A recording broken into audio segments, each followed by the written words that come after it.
also be given to the county government. I think it was uncomfortable with many people, but he didn't mince his words. He was very clear what he wanted. And Mr. Speaker, we, on behalf of the people of Westlands and my family, and on my own behalf and the family and the people of Westlands, I pay tribute to the great son of Kenya who has passed on. May his soul rest in peace. May he join the great men, Masinde Muliro, Raila, Okinga Odinga, Kenyatta, Kibaki, those who have gone before us, Michael Malwa, and Mr. Speaker, we know Kenya will stand among the big nations on the sacrifice that Raila Odinga has made. Thank you, Mr. Speaker. Badi Twalib.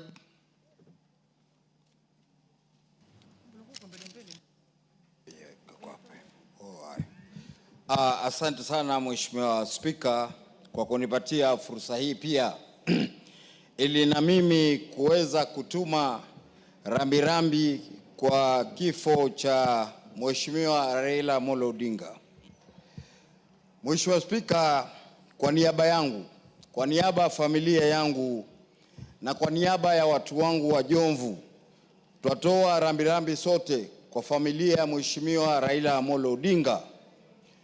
Mheshimiwa Speaker, mimi nilimfahamu Mheshimiwa Raila Amolo Odinga mwaka 2007 nilipochaguliwa kuwa diwani wa Jomvu Kuu Ward katika chama cha ODM, na niliweza kuintroduce kwa Mheshimiwa Raila Amolo Odinga na mbunge wangu Mheshimiwa Ramadhan Seif Kajembe. Leo Mheshimiwa Speaker, nachukua fursa hii kusema kuwa tumeondokewa na mgogo wa kisiasa, tumeondokewa na baba, tumeondokewa na mtu ambaye alijitolea katika kuhudumikia serikali hii ya Kenya.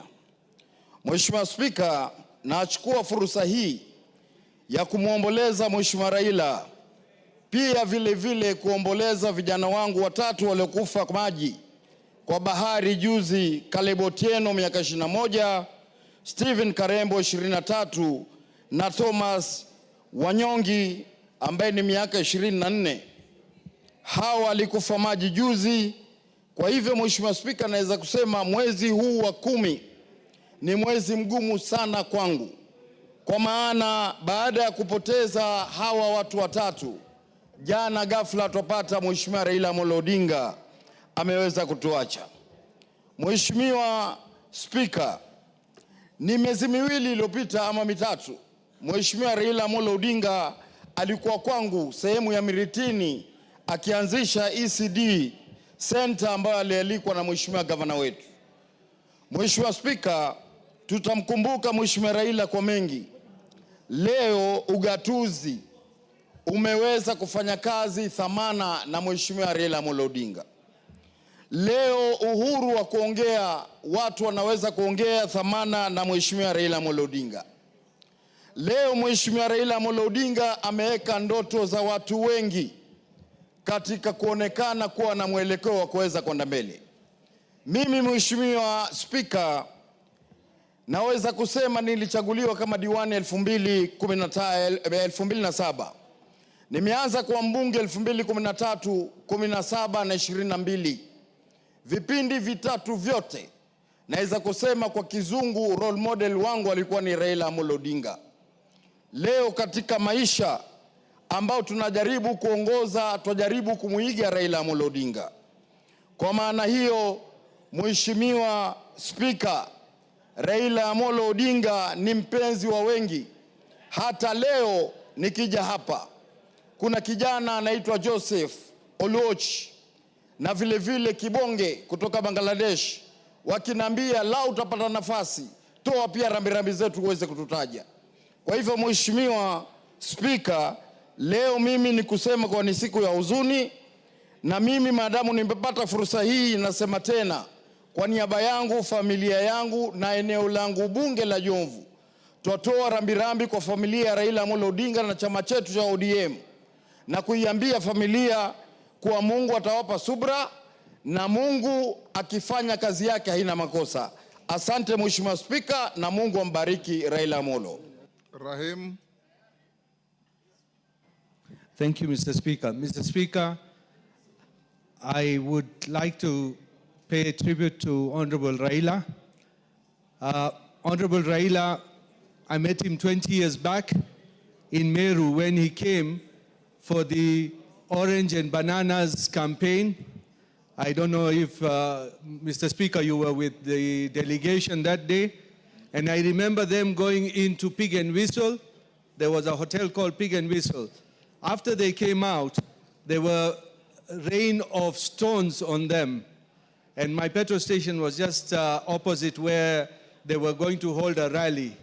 And I remember Honorable Raila, when his speech on that day was, because the rain of stones was so much that he said, "Nyinyi wa Meru mutalia nikiingia nikiwa rais." And then from there, that was the first time I encountered tear gas in my whole life. And that's when my political career started. After that, he went to Makutano and then Maua. And that was then. After that, we came on the same side. I was on the other side. I was for the banana, and he was for the orange at that time. They beat us hands down in the referendum of 2005. But we got back again with Honorable Raila in the one we have, the Constitution 2010, in the referendum. We were on the same side. And again, we were on the same side when we did the BBI referendum, which we failed, but we were together then.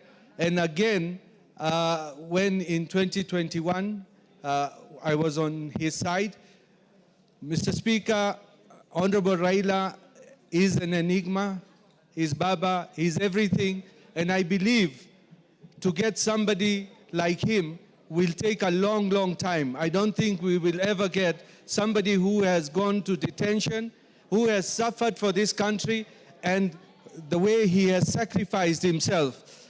Had Honorable Raila not come through last year to form the broad-based government, I think we would have gone the Madagascar way or the Nepal way or anywhere else. So Honorable Raila did a big favor to this country.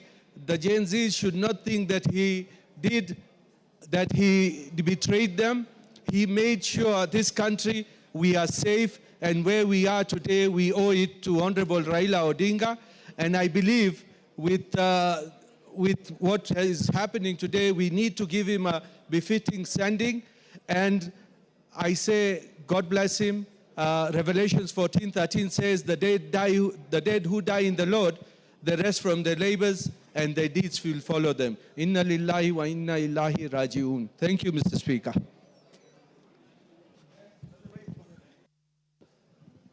Members, and I request members avoid coming to me, stacking pressure. I don't want pressure from members. I'll follow the list that is here. The way the speaker was doing is what I'll do. Please, I request members to avoid approaching the speaker's chair. Please. I always do that, you know that, and it's what I'm going to do now. So if you come here, probably you'll even make your chances to go further. So let's just follow the way it is. The next in the list here now is the Honorable Ndikiri Mugambi. Very good, that's the correct. Thank you, Mr. Speaker, for that observation.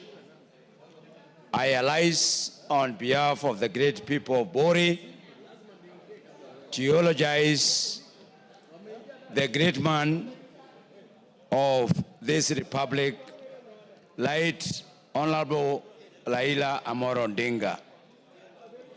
Mr. Speaker, I met Honorable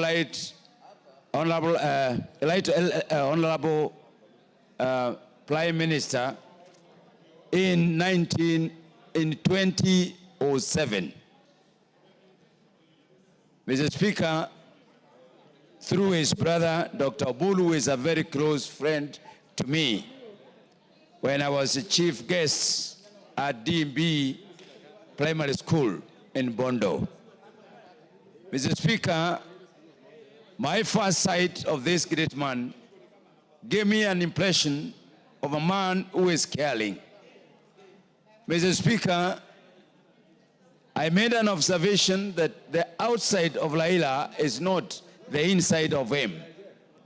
And I want to state that the inside of Raila is a very soft man, very caring person, very considerate person who does not entertain conflict, somebody who is always on the path of looking for solutions, particularly for this country. Mr. Speaker, I arise to console with the family headed by my great friend, Dr. Oburu, Mama Inda and the children, and the entire fraternity of Odinga family. It is through Dr. Oburu and Amolo Odinga that I met our colleague, Ruth Odinga, who is a member of this parliament. Mr. Speaker, in as much as we say anything, this man has died without being given an opportunity by Kenyans to serve this nation at the greatest level as a president. But what he has done and what he has stood for is something that we, all of us, need to emulate. We mourn this man who so has already departed, but his legacy will remain forever. I ask my colleagues, I ask other people in the political leaderships on the parties that if we have a case study of a statement, it is carried by none other than His Excellency, the Right Honorable Prime Minister of the Republic of Kenya, Amolo Odinga. I thank you, Mr. Speaker.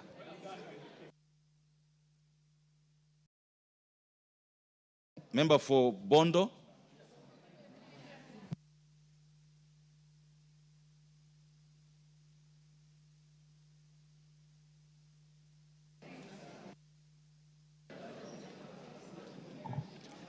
Thank you, Mr. Speaker. Mr. Speaker, as the nation and the world mourn the great Raila Odinga, let it be understood that that is my constituents by local appraisal. He is my mentor. He was my first employer in a row. So the kind of experience that I've had with Raila spans beyond 30 years, to be exact, 34 years. And we've been with him almost at a very personal kind of an arrangement and a relationship over the years. Honorable Raila didn't just get to Parliament the way many of us do. It was a great effort by a group of us, a small group of us, because that time Raila himself was in exile. Raila didn't campaign, he was not in the country, and if at all there's any other person who has ever gotten into this parliament, minus campaigning, is Raila Amolo Odinga. He did that by virtue of the work that we were doing. I'm the one who went out meeting the small groups with Ida, with Joe Aguirre, a small group headed by Okiri Pacho as the chair, Shem Akuba, William Okelo, and we're not more than 10. We did that, and Raila got into parliament in 1992 without stepping in the constituency in the name of doing a rally. Virtually, he didn't know many of the people. He didn't know even where the polling stations were. So that was our effort. Come 1995, when there were issues in Fort Kenya, Raila crossed and actually crossed the floor because he left his party and took another party called NDP. NDP, because of that, had to go for a by-election. So what I did, or what the small group of us did in 1992, we remember it because now Raila could not move to the constituency the way he had wanted, because me at that time had left back to the university for my master's. And he had to come to literally look for us. And that's when Raila got back to parliament in the by-election of 1995. One or two things that I'm too sure that maybe members may not be knowing of Raila. A lot of the things that Raila did a lot of actions and decisions that Raila implemented, many of them he was not the planner. Many of them he was not initiating. But he had an exceptional courage once convinced. The honorable members, Anytime. Order. This is a very solemn moment. And I think it's fair to allow the member of parliament for Bondo, who is also the Raila Odinga as member of parliament, to be listened to. It's a solemn moment. It's not a moment where someone will be contributing and we are all not giving him a chance to, or we are all, doing whatever we are doing. Go ahead. Thank you, Mr. Speaker. What I was trying to say is that a lot of things that we might have seen Raila do, many times was not the planner, many times was not the initiator. But the courage and the manner in which, when he was convinced, he was taking these things. By the end of the day, they were his things. By the end of the day, they were his activities. And he did them with a lot of courage. The other thing that maybe other members may not know is that Raila was a person who did a lot of multitasking. In fact, if you booked for an appointment and you are talking to him, one person on a phone, your appointment will collapse. He's one person that when he was talking to 3, 4, 5 people, definitely that's a thing that will pass. He used to multitask a lot. He was a man of crisis. In fact, many times Raila managed the crisis as though he was planning to manage them. He was very unique in terms of crisis management. Finally, Mr. Speaker, when it got to the issue of how it looked at the principle in sporting, of the issue of the winner and the loser. Many times as a sportsman, a great sportsman, he placed in front of him the principle that once you are in a game, you'll either lose or you'll win. And that's exactly what he had all along. When he went into the games, in the political game, when there was a loss, he will recognize that. And that is exactly why he didn't believe so much in this idea of winner takes it all. He didn't believe in it because after elections, he had wanted that the nation gets back to its feet and that winning government serves everybody. Thank you, Mr. Speaker. Well said. Next is the member for Aldai. Thank you, Honorable Speaker. I stand to eulogize a great man, Baba Raila Amolo Odinga. My sympathies go to the family, Mama Aida, the family, the people of ODM, the people, the broad-based government, and the people of Kenya. We have lost a great man. We have lost a hero, a person who today we celebrate and we are happy about democracy because he is the father of democracy. I think we all remember right from the 82 coup all the way to 1992 to 2010 to the birth of the 2010 Constitution, and in each time, Raila Amolo Odinga fought hard for the democracy of this country, for the freedoms that we today enjoy in this country. Many young people today talk about and are happy to participate in the democracies of this country, and they forget that the real person or the person who brought this democracy is Baba Raila Amolo Odinga. We want to say thank you for what he did, and we say that he did a great job. The history of this Kenya will be, when the history of this Kenya will be written, his name will be will forever appear in the history as being the person who fought for this country and fought for the nation. I want to say that the people of Aldai constituency say pole to the family, and we as we mourn the death of Baba Raila Amolo Odinga, and we want to say may his soul rest in eternal peace. Goodbye, Baba. Thank you. Thank you. So that you know, the next people, the only one to speak are going to be the following, as per the board. Next is the member for Nambale, followed by the member for Dagoretti South, then the member for Butula. Those three in that order. Member for Nambale. Yeah, thank you, Mr. Speaker, for giving me the opportunity to speak to pay my tribute to Baba Raila Amolo Odinga. Mr. Speaker, as it has been said, Raila is a true father of democracy in this nation. Many people have said that indeed, sometimes in the year 1994, when Raila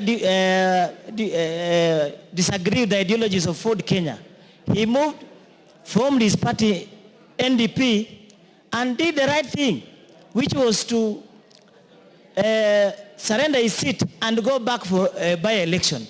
Mr. Speaker, this is a decision very few politicians, and actually is the only one since that time that has made this particular decision, so that you obey the institutions and the democratic space that is placed in our nation.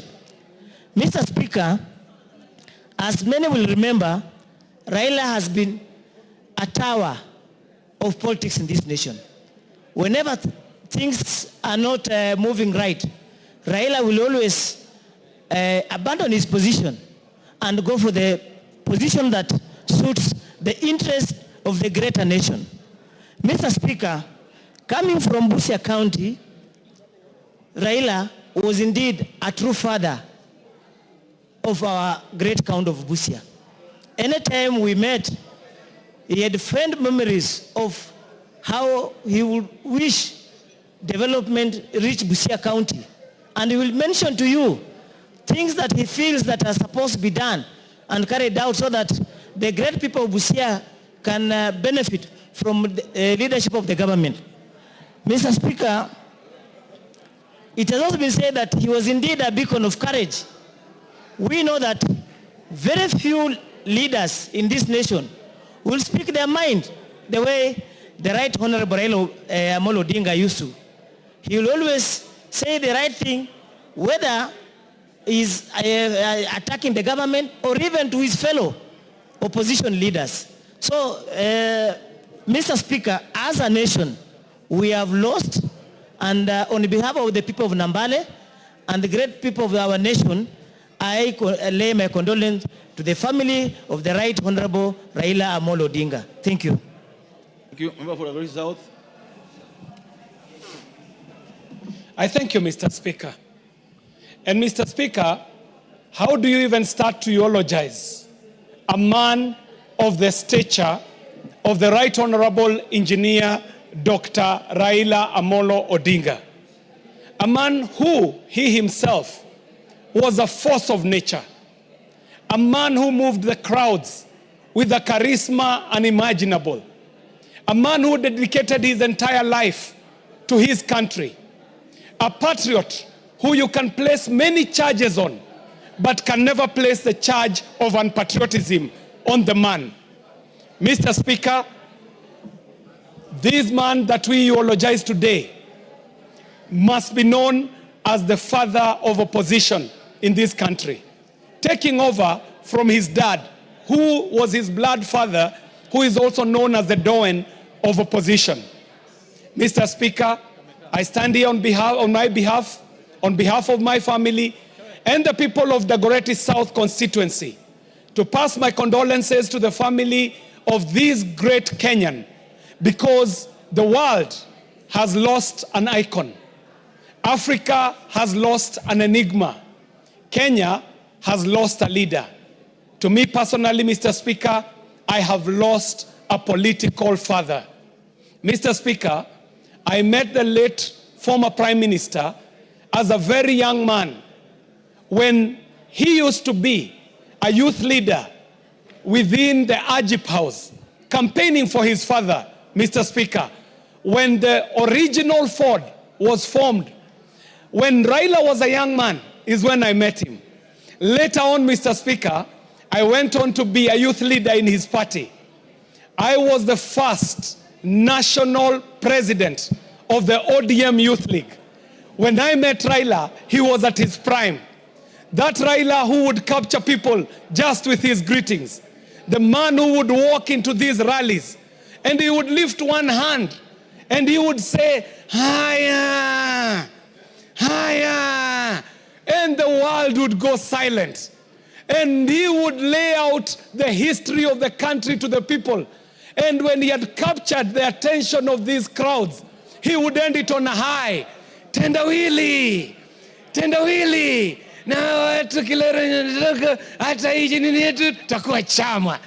Mr. Speaker, this is the gentleman that I eulogize. A man who picked me up when I was trying my skills in politics as a young man, took me to Dagoretti introduced me to the people of Dagoretti, delivered an election for me in an election that he himself also won. Mr. Speaker, Raila Odinga won the election of 2007. But try as we did to swear him in, this gentleman told us that even as we are approaching the election of 2007, we will have to be cautious to ensure that we leave a country for the future. Mr. Speaker, I want to pass my condolences to my colleague, the Honorable Ruth Odinga, our colleague in Senate, the youth leader, the Gen Z himself, Dr. Oburu Odinga, to the children, Rosemary, Winnie, Junior, and posthumously, my very good friend, Fidel Odinga. Here, we want to thank this family for sharing such a consummate patriot with Kenyans. When Kenya called him Baba, we meant it. But we know that he was the blood father of these children who had given up their father, committed him to the service of nation. And today, we mourn a great Kenyan. And as I said, Mr. Speaker, the world mourns a great icon. Kenya will be mourning an enigma, and so will Africa. But for me, Mr. Speaker, I want to eulogize a great patriot who also happened to be my political father.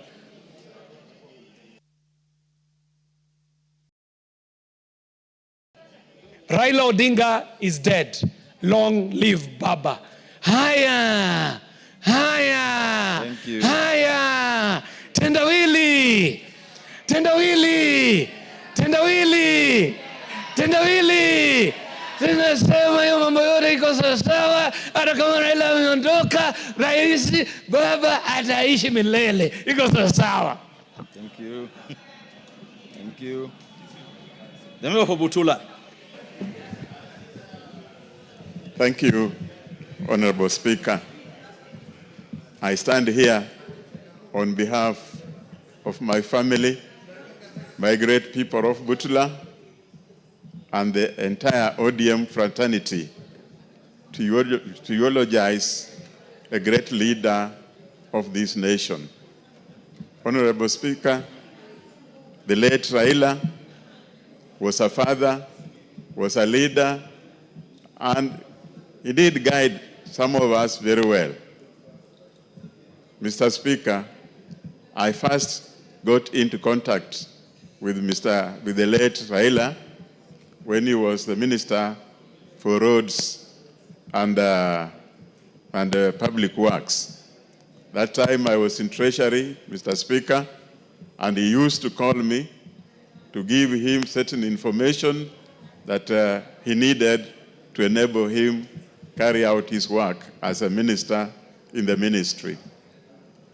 Honorable Speaker, our relationship went on, and when I reached my retirement, Honorable Raila called me to his office and asked me if I could join the ODM party. So on my retirement, Honorable Speaker, I joined the ODM party through the advice of the late Honorable Raila Amolo Odinga. Honorable Speaker, Raila has helped us, the people of Butula, to get development. Any project that has been successful in my constituency, Raila's hand can be seen. Particularly when we were to get a road to be tarmacked. By that time, he was the Minister for Transport. He confirmed to me that he will make sure our road is tarmacked. By then, I was still in the office. So from there, he was very close. He was asking anything that we want in Butula, we give him, and for sure, he has helped us a lot to get the development, not only in Butula, but also in the entire Busia County. Honorable Speaker, the late Raila will be remembered dearly by the people of Butula and the people of Busia. Anytime there was arrangement for Honorable Raila to come to Busia. People came out in big numbers. Everybody wanted to be close to him. And he was calm, he addressed people, and everybody was happy with his guidance, his advice. And he always told people, be peaceful and work hard. So he made us work hard for the benefit of our people of Butula. Honorable Speaker, we eulogize a great leader and an icon in African politics, and a person who is loved all over the country. He did much for this country, and his name will not be erased in any records of this country. We will keep remembering him. It will be difficult to erase the name of Raila from our people. We will continue remembering him, and I want to send my condolences to the family, particularly the wife, Ida, the children, and the brother, Honorable Dr. Odinga, who is also my great friend, and the entire ODM fraternity. Thank you, Honorable Speaker. Thank you. Member for Matuga. Asante Mheshimiwa Spika kwa kunipatia fursa hii.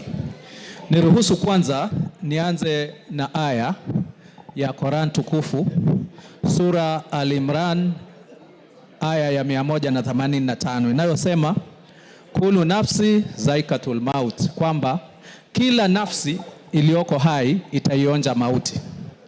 Tukiwa hapa sisi sote tutaonja mauti, na wale ambao pia tukiwa hapa tunajua kwamba wapo ambao Mwenyezi Mungu ameweza kuchukua nafsi zao. Lakini kwa nini leo tumechukua fursa hii kuzungumzia nafsi moja ya Raila Amolo Odinga? Hii ni nafsi moja, ni mtu mmoja ambaye katika halaiki ya watu, yeye peke yake ndio watu waliamua kumuita baba. Sikumbuki hata sehemu moja ama siku moja ambayo yeye alisema kwamba niiteni baba. Lakini watu wenyewe kwa yale ambayo ameyafanya, yale ambayo ameyatenda, yale ambayo anayozungumza, wakaona huyu ndiye baba yetu. Kila mtu alizaliwa na babake na mama yake, lakini watu wenyewe wakaamua hivyo. Sisi watu wa Pwani tumemwenzi baba. Tunajua siasa kutoka zilipoanza, kura hupigwa, lakini kwa ujumla watu wote wa Pwani humpigia baba. Na kwa nini inakuwa hivyo? Inakuwa hivyo kwa sababu baba Raila Amolo Odinga amekuwa akizungumza sauti ya wanyonge. Alikuwa akizungumzia maonevu ambayo watu wa Pwani kwa ujumla wamepitia kabla ya uhuru na baada ya uhuru. Alikuwa akizungumzia masuala ya mashamba. Alikuwa akizungumzia masuala ya ajira kwa wale watu ambao huwa hawapati nafasi za kupanda ngazi za juu. Kwa hivyo kwa watu wa Pwani kwa ujumla na kwa Wakenya wengi, walikuwa ndio sauti ya wanyonge, kwamba baba akisema amewazungumzia watu wengi. Na ndio maana kumbukumbu zinasema hata wakati tukitaka kubadilisha katiba kwa mara ya kwanza na yeye akakataa, watu wengi walisema vile baba amesoma, sisi hatuna haja ya kusoma, moja kwa moja pia sisi tunakataa. Mheshimiwa Spika, miezi miwili iliyopita tukiwa tunapeana mradi pale wa umeme na Mheshimiwa Waziri Wandai, tukiendelea na hizo sherehe, Waziri Wandai aliweza kunong'onezea kwamba nimepigiwa simu na baba akiniambia kwamba katika eneo lako bunge kuna shule ambayo imetajwa Jaramogi Oginga, na ameniamrisha kwamba kabla nitoke Matuga niende kuiona hii shule. Baada ya hiyo sherehe tuliambatana na waziri mpaka kule sehemu ya Mazumalume ambayo hii shule ipo, ambayo nimeweza kuijenga kupitia mfuko wa NGCDF. Lakini kuna historia kwa nini hii shule imejengwa pale. Mzee marehemu bila shaka ambaye babake alikuwa katika wale watu ambao alipigania uhuru, aliwahi kukaa na baba yake Baba Raila Amolo Odinga, mwenda zake Jaramogi, mpaka kukaa nyumbani kwake Simba. Na hapo basi akasema, mimi kabla nife nitapeana eka 10 ili kujengwe shule na itajwe Jaramogi Oginga Odinga. Na tulipofika pale, baada ya kuiona, waziri wa ndai akazungumza na baba na akamwambia baba alikuwa amemwamrisha kati ya yale madarasa mawili ambayo nitaongezea hii shule, yeye pia atapeana pesa kutoka kwa mfuko wake ili ile shule iweze kuimarika. Baba ameenda, lakini nina imani kwa sababu waziri wa ndai yupo, bado hiyo ahadi itatekelezwa. Na huo ndio upendo wa baba ambao alikuwa nao kwa wananchi wa Kenya, wananchi wanyonge, kuwapenda bila kuwabagua. Na ndio maana watu wa pwani wakawa wakati wowote wanasimama na yeye bila ya vishawishi, ila tu kwa sababu ya sauti wake na moyo wake mkunjufu. Kwa niaba yangu na watu wa Matuga na familia yangu natoa rambirambi. Mwenyezi Mungu aweze kuangalia roho yake kwa huruma kulingana na matendo yake mema aliyoyafanya. Asante Mheshimiwa Spika. Asante. Honorable Dorothy Ikiara.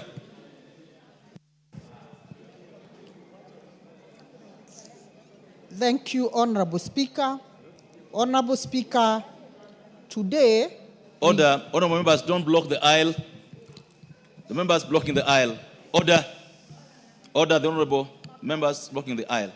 Take your seat. Thank you, Honorable Speaker.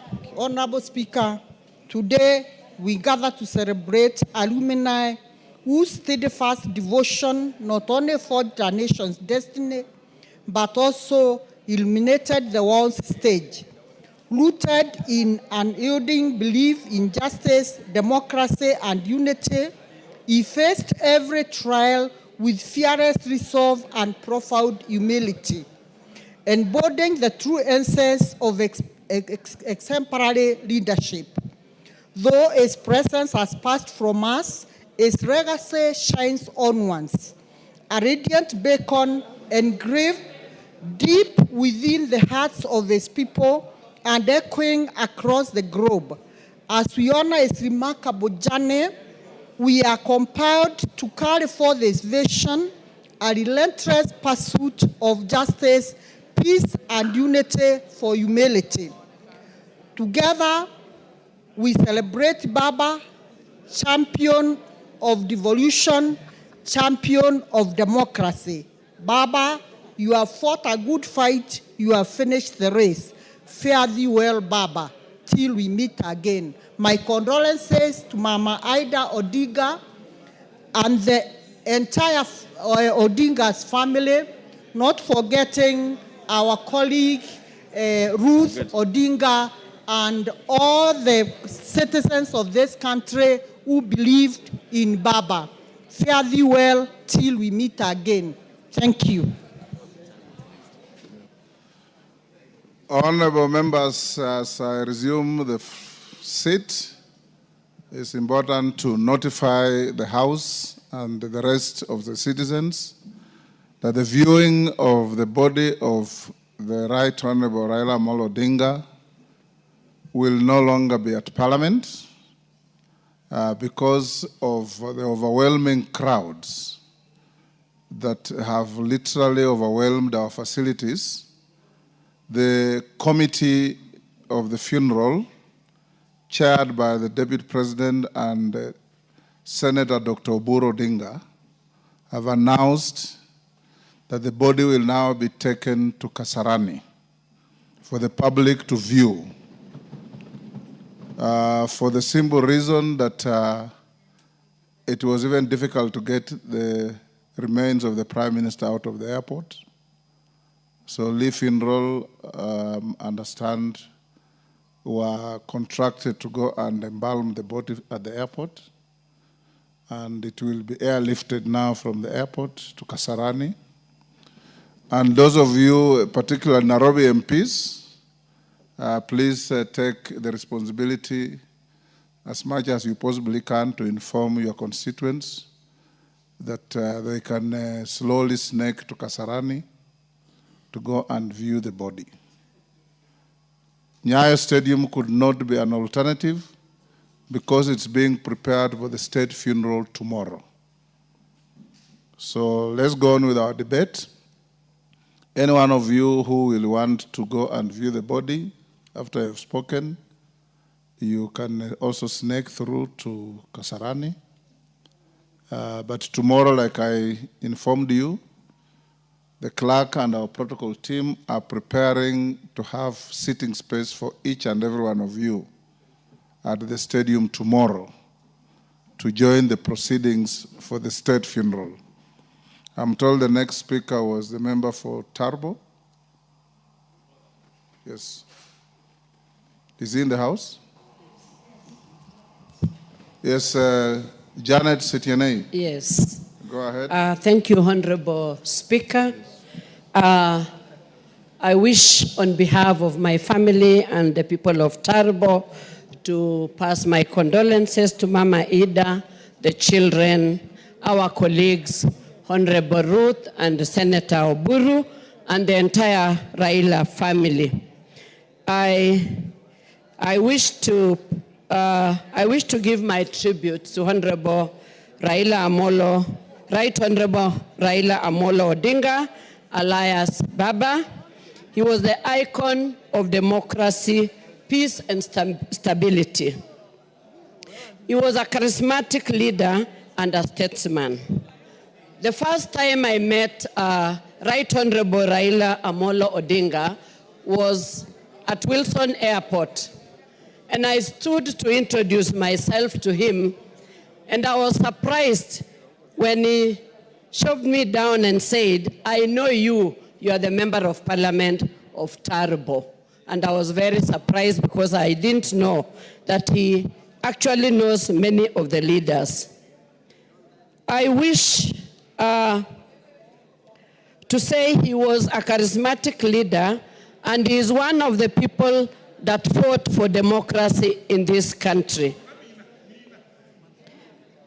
I wish also, as I mourn him today, I wish to call upon all Kenyans to remember that they are the people that fought for democracy in this country, and therefore, as we remain, we pray for him as he rests in peace, and may we remember as Kenyans that this country is larger or bigger than all of us, and may we maintain peace and stability in this country, and may his soul rest in eternal peace. Thank you, Honorable Speaker.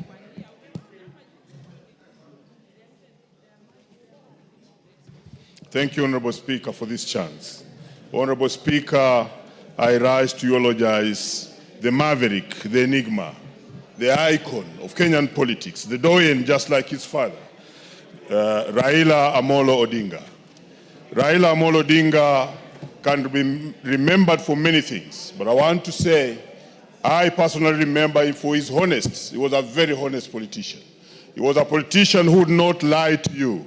If you're asking something and you can't get it, Raila Amolo Odinga will tell you that he's unable to give you that one, but you can get the alternative. I remember vividly when I vied in 2017 and had wanted to be in the ODM party. And my local ODM chairman, Sebetio Sabwa, brought me to Nairobi at Capitol Hill. And at Capitol Hill, we met Raila Amolo Odinga. And he actually believed I could make it. But back at home, there was leadership within the party that did not think so. And therefore, what he did was to make a public call and put it on speaker. And in front of Sebeto Sabo and others, the people who did not want me to be in the party said, "We don't want Omboko." And when the discussion ended, Raila told me, "You have heard, so you can see what to do." And that's how I left. Very honest person. I remember vividly, Honorable Speaker, in 2022, when we had the Azimio and the other collision, and we arrived and we met Raila Amolo Odinga together with Atuoli, together with Oparanya, and the former president, and we were being given chance to make a decision on what to do. I entered with Honorable Sabula. And he was so honest. When Sabula was asked, "What do you want?" He said, I want to be governor. He was told, no, I've already given out the ticket. Maybe you can be a deputy. I hope he's listening to me. That was so honest. I was asked my question, and when I gave my answer, which I'm guilty to say, I was just told the meeting was over, and it ended there. We went away. This was a very honest leader in politics. I want to remember Raila Amolo Odinga for peace and tranquility. That this is a man who would look at the holistic picture instead of looking at the personal benefits.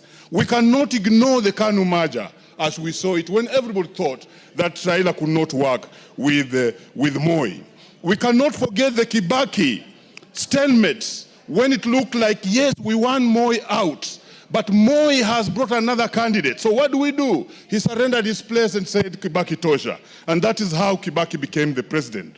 And they worked together very, very, very well. And remember, even during that particular time, Honorable Speaker, he had very tough wars with Kijana Wamalwa in Thika, but still he embraced Kijana Wamalwa because Wamalwa was now the deputy of Kibaki, and they still worked together. This guy had a big heart in politics. We cannot forget his handshake with Uhuru Kenyatta, and we cannot forget his handshake with Ruto. Honestly speaking, Raila Amolo Odinga and the family, if we refer back to the father, they seem to have the same spirit. Because in 1963, somebody spoke of this, when the father decides not to take independence simply because Kenyatta is in jail, it's the same thing that we saw him do in 2022 when we had the Gen Z uprising. Because every other player and cynics thought that maybe Raila should take a position of making sure that the government is not there and add force, but he decides not to do that. He decides to join government, strengthen it, and make sure that everybody can get his stake in the most correct way, in a more orderly way. That's Raila Amolo Odinga for you. And I want to say that this guy was a strong person of unity to our people and this country. I want to also indicate that we remember Raila for his works, that at one time he remained the only alternative for Kenyans. Look at the time of yes and no, the Chungwa movement. People did not believe in the constitution the way it was. And Raila took a position. That is the position that people followed. And finally were relieved. Teachers of this country were lucky to actually get an opportunity through the constitution not to be devolved, because originally the teachers were supposed to have been devolved. We thank Raila for his great positions he always took during tough times. I deliver my condolences to the family and the Kenyans. Thank you. Thank you. The next in line is member from Sambweni. Asante sana Mheshimiwa Spika kwa kunipatia hii nafasi ili na mimi nitoe rambirambi na pole zangu. Basi kwa niaba yangu mimi mwenyewe na familia na kwa niaba ya watu wa Msambweni nataka kutoa rambirambi na pole zetu kwa familia ya Mheshimiwa Raila Amolo Odinga. Mheshimiwa Spika, Mheshimiwa Raila Amolo Odinga atakumbukwa kuwa mstari wa mbele katika kupigania demokrasia na kutetea haki za Wakenya. Kwa muda wote ambao amekuwa uongozini, matunda tunayojivunia hadi leo na kuendelea. Mheshimiwa Spika, mimi nilimjua Baba Raila Amolo Odinga kwa mara ya kwanza wakati alitembelea katika kijiji chetu cha Gasi na tukapata kula naye chakula cha mchana. Mara ya pili, Mheshimiwa Spika, nilipata fursa ya kukaa ana kwa ana na Mheshimiwa Raila Amolo Odinga wakati ninaanza safari yangu ya siasa. Nilikaa naye zaidi ya jisaji moja na dakika 20 hivi, na alinipatia ushauri wa kutosha, akanipatia motisha na kuniambia inawezekana. Alinijenga nguvu na kunitia imani. Kwa hiyo katika safari yangu ya kisiasa hata yeye ako na mchango ambaye amechangia. Mheshimiwa Spika, sisi kama jamii ya Waislamu tutaendelea kumwombea Mheshimiwa Raila kwa sababu aliheshimu sana dini ya Kiislamu, na alipokuwa waziri mkuu yeye mwenyewe binafsi alikomboa ardhi ya msikiti wa Kongo ambayo ilikuwa imechukuliwa na mabwenyenye, ardhi ambayo iko katikati ya fuo za Diani Beach. Mheshimiwa Spika, historia ya Kenya ikiandikwa, nafikiri zaidi ya chapter moja itakuwa inazungumzia kuhusu Mheshimiwa Raila Amolo Odinga. Basi wacha Mungu ailaze roho ya Mheshimiwa Raila Amolo Odinga mahali pema penye wema, na vile vile tunawaombea familia yake. Mungu awapatie uvumilivu, awapatie subra, awapatie nguvu, hususan wakati huu wa maombolezi. Asante Mheshimiwa Speaker. The next in the queue is a member for Nyandarua. Thank you, Honorable Speaker. I rise to give my condolences on my own behalf and on behalf of the great people of Nyandarua to the family of Right Honorable Raila Amolo Odinga. I pray that God will give the family peace that passes all human understanding at this difficult time. Raila Amolo Odinga was a fighter. He fought all through his life and all through his political life. He fought for multi-party democracy with his own blood. And his achievements in different roles as a prime minister, as a cabinet minister, as a member of parliament for Kibra, and also the leader of opposition was impeccable. He was an ardent supporter of sports, Arsenal being his team. We all enjoyed. It is my prayer that we shall emulate Honorable Raila Amolo Odinga. His selflessness, the act of reconciliation, forgiveness, and more importantly, love for motherland. I pray that his soul rest in eternal peace. Thank you. I wish all of us was brief as honorable member for Nyandarua. Then we'll get some more of us, you know. The next in line is a member for Nyaribari Chache Masaba. Nyaribari Masaba. Honorable Manduku. Thank you, Mr. Speaker. Cowards die many times before their death. But for my party leader, Raila Odinga, to die in a far-away land just confirms the timeless creed that this is not our home, we're just passing through. Many words have been used to describe Raila Amolo Odinga, but the best adjectives were those that were read out by His Excellency the President in describing the enigma. How I wish those of us seated here will one day be described in a similar manner when we die, because of the contribution that we will have made to this nation.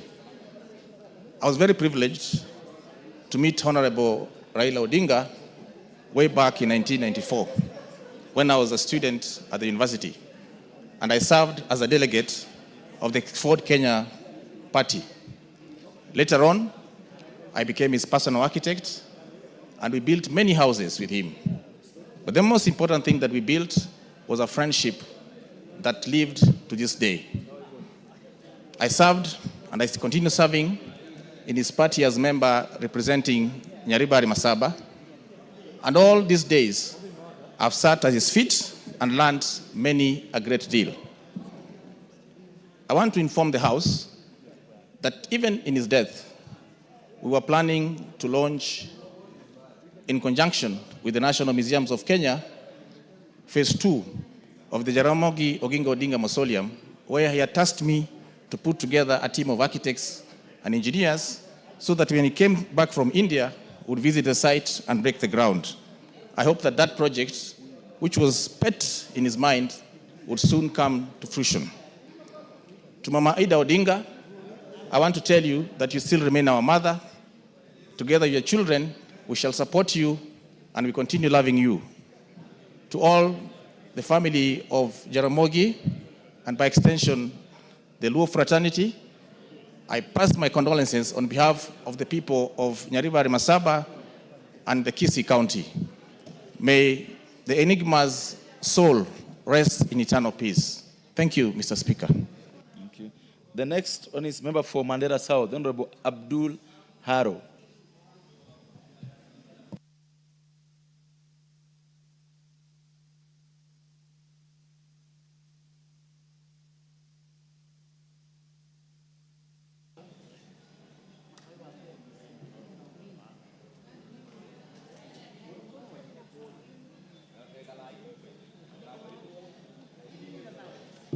Thank you, Honorable Speaker. I stand here this morning to join my fellow colleagues in mourning a great icon, a great statesman, and a great son of this country. In my religion, Quran chapter 2, verse 156, when we are told that from the Creator we came and to the Creator we return. That means every soul must taste death. Honorable Speaker, that verse reminds us of the fact that we are all mortal, and at one point in our life, we will have to leave this world.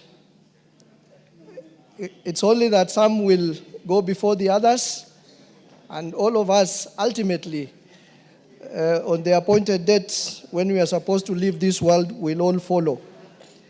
And therefore, I take this opportunity on my behalf and on behalf of my family and on behalf of the people from my constituency, Mandera South constituency, to pass my condolences to the family and friends and Kenyans following the death of the great son of this country, Raila Amolo Odinga. Honorable Speaker, a lot of words have been said here to describe the greatness of Honorable Raila Amolo Odinga. One of our members said he's our Mandela. And I'd only add that he's not just our Mandela, but Honorable Raila Odinga is our Mandela, our Mahatma Gandhi, and our Martin Luther King and Malcolm X combined.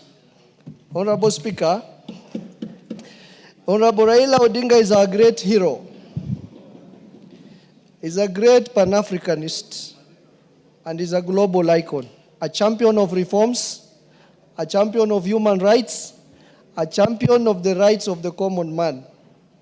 Honorable Speaker, we all know the biggest base Honorable Raila has today before his death was Kibera, which is one of the largest slums in East and Central Africa, which means he has always fought for the rights and for the welfare of the people who are at the lowest bottom of the pyramid. Honorable Speaker,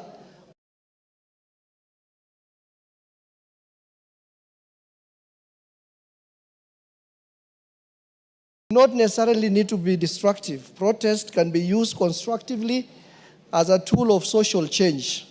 Honorable Speaker, it is as a result of those protests which are positively used as a force of social change that Honorable Raila participated in protests that enabled this country to get rid of Section 2A in our Constitution to usher in multi-party democracy. Honorable Speaker, was crucial in the IPPG package of reforms, which were reforms for legal, administrative, and constitutional reforms, at a time when this country was going through very difficult times. Honorable Raila was also instrumental in the Constitution of Kenya 2010, which ushered in devolution. Honorable Speaker, I will crown it all or end my eulogy by reminding us of the first stanza of our national anthem, which says, "O God of all creation, bless this land and nation, justice be our shield and defender, may we dwell in unity, peace, and liberty." That stanza alone describes the legacy of Honorable Raila Amolo Odinga. Yes, indeed, Raila Amolo Odinga, the king, is dead, but Baba lives on. Thank you, Honorable Speaker. Next is member for Marakwet East. Thank you, Mr. Speaker, for giving me this opportunity to eulogize our former Prime Minister, the Honorable Raila Amolo Odinga. Mr. Speaker, the political space we are enjoying today as members of Parliament here, and even those who to come after us, Mr. Speaker, is attributed greatly to the late Honorable Raila Amolo Odinga. Mr. Speaker, the Honorable Odinga, Mr. Speaker, is remembered as a true democrat. Mr. Speaker, he fought for the liberation of this country during the one-party rule. The Honorable Odinga, Mr. Speaker, is the real architect and the father of our new Constitution of 2010, which has given us many freedoms, Mr. Speaker, which were not there before. Speaker, on behalf of the people of Marakwet East, my own behalf and my family, I want to send my condolences to the family of Raila Amolo Odinga and his family, the friends, and also the ODM family. Mr. Speaker, we have lost a great man, a mentor who has mentored many of us, Mr. Speaker, including his own or our own President, William Ruto. We once said he was a student of Raila Amolo Odinga. Mr. Speaker, Mr. Odinga is a man who has stood for the country in many occasions. Mr. Speaker, when the country was at the brink of almost a civil war or ethnic clashes in 2007, the Right Honorable Raila Odinga, Mr. Speaker, sacrificed his ambitions for the sake of the country. He joined hands with the late Mwai Kibaki for the sake of peace of our nation. Mr. Speaker, we have seen the Honorable Raila shaking hands with the Honorable Uhuru Kenyatta after the 2003 2013 general election. And the same also with the Honorable William Ruto. Mr. Speaker, we are mourning a great man. It is a big loss to our country as Kenyans, and also, Mr. Speaker, the Honorable Raila was a true Pan-Africanist. He stood across Africa, Mr. Speaker, and his political shadow cast across Africa, Mr. Speaker. Mr. Speaker, we want to call upon Kenyans. I know it is really very overwhelming. We have seen many Kenyans, they have gone to JKIA to receive him. Many Kenyans outside here in Parliament, Mr. Speaker. We want to ask our followers, our constituents, we want to ask Kenyans that let's mourn our hero in peace. Mr. Speaker, For us who were young at that time, when the Honorable Raila was a member of parliament in this house, he inspired many of us because, especially when he was a prime minister and answering questions every Wednesday in this house, Mr. Speaker, how he was tackling those questions which is affecting Kenyans. Mr. Speaker, I just want to say we are going to miss the Honorable Raila, and may his soul rest in peace. Thank you, Mr. Speaker. Thank you. Thank you, Mr. Speaker, for also allowing me this rare opportunity, Mr. Speaker, to eulogize our friend, our father, our great man, a man whose figure stood like that of a nation. Mr. Speaker, this gentleman who is lying today and who we are eulogizing today was a true enigma. He was a true icon. He was a true fighter for democracy, for constitutional change. Mr. Speaker, I will name all that I know, and all that I know, and all that we know is incomparable to this man who we are eulogizing today, the man Raila Amolo Odinga. Mr. Speaker, Raila Amolo Odinga is synonymous with courage, resilience, and unwavering dedication to the people of this country. Many people have talked about so many things about the great Prime Minister, that he dedicated almost 80% of his life to this country, Mr. Speaker. I think it is only maybe 20% that he dedicated to his personal life. Today, Mr. Speaker, we don't know how to say or what we can say or what we can think that can be enough to eulogize this man. I personally knew the Prime Minister in 2006 when I first started preparing to contest for the Kilgoris constituency seat, and that is when I met him. He took my hand, and from that time, as a Speaker, I never looked back. I worked with him. He taught me so many things. He changed my political course. He inspired me. He made me literally what I am today, Mr. Speaker. Raila Amolo Odinga was my great friend. I contested, I lost, I recontested in a by-election, which of course we also lost, but he stood with me, Mr. Speaker. I remember he had even persuaded to nominate me to this house, Mr. Speaker, a position I declined because of the political temperatures in our constituency at that time. Mr. Speaker, later on, Mr. Speaker, he also appointed me or nominated me to the position of Chair, Poverty Eradication Commission, Mr. Speaker, because of the true friendship and the true patriotism that he had. A position I never served, Mr. Speaker, because of also political issues at that particular time.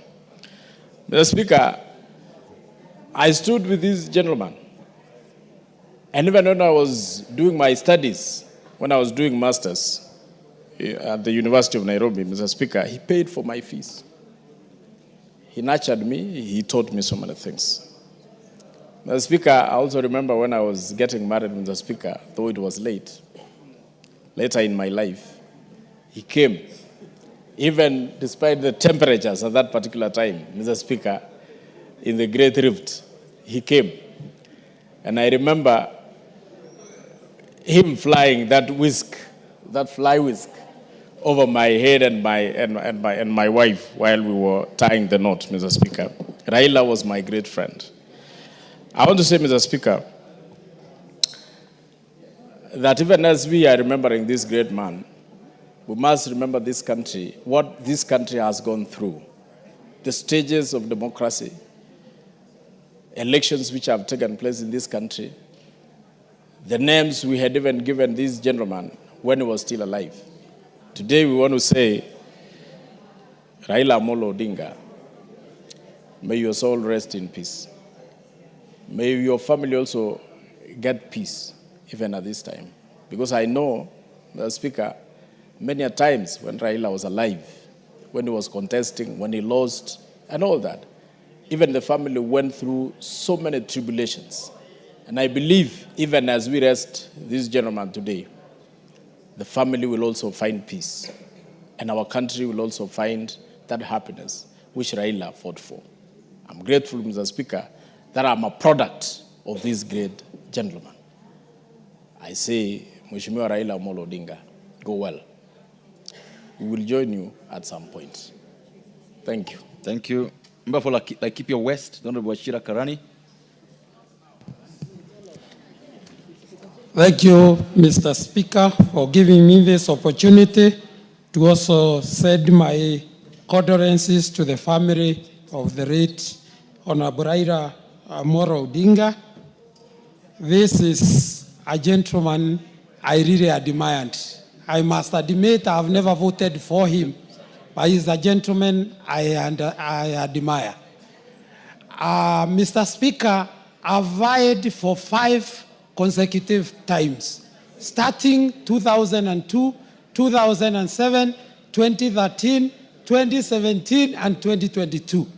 I've won twice. I've lost 3 times. When I last lost in 2017, I nearly went to depression. But I remembered this gentleman, that he has lost so many times, but he is ever joyful. So he encouraged me for his resilience, and that gave me a lot of encouragement.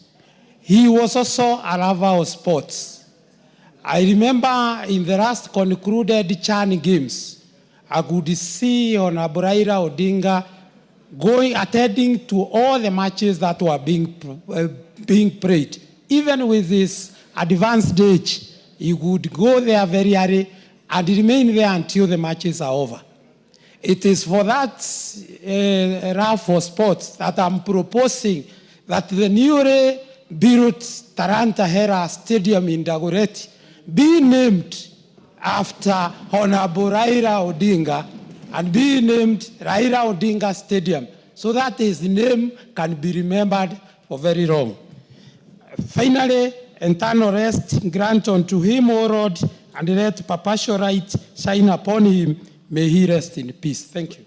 Well said and very well briefed, very brief and to the point. That'll do well. Member for Mavoko.